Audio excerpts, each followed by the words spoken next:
Absolutely. Thank you, Chairman, members of the committee. I'm Michelle Savage. I'm with a nonprofit standards organization called XBRL-US, which stands for Extensible Business Reporting Language.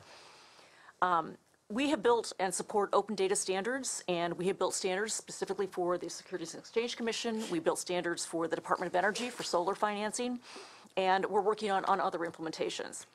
We believe that accurate, timely, automated, unambiguous data is necessary for governments setting policy, for securities analysts making investments, and for citizens to understand how their tax dollars are being spent. And the one method to ensure the availability of high-quality, timely data is standards. Data standards are a long-term solution.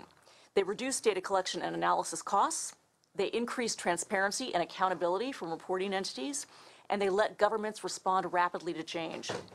We support SB598 because it will help the state of California establish a better data collection and analysis infrastructure, an infrastructure for the long term. While the benefits of standardization outweigh the costs, we know that cost is a concern, particularly when it comes to government programs. SB598 calls for the creation of an XBRL taxonomy, which is essentially a digital dictionary of terms. This taxonomy can grow and change over time, but the creation of the taxonomy is a one-time cost. It's an investment. Support and maintenance of the taxonomy can be handled by business managers within the State Controller's Office. It doesn't require significant IT involvement. And a volunteer XBRL-US working group has already been hard at work developing a set of data standards to represent the CAFR, the Consolidated Annual Financial Report. We're happy to contribute this to the cause in California. The XBRL standard is named in SB 598 because it has certain characteristics that make it appropriate for this purpose. First, it's widely used. I won't belabor the point because I think that the Senator addressed that. It's used by 100 regulators around the world. In 60 different countries, over 10 million companies use the XBRL standard. We have 30 seconds. It's a free open standard. There are no licensing costs associated with it.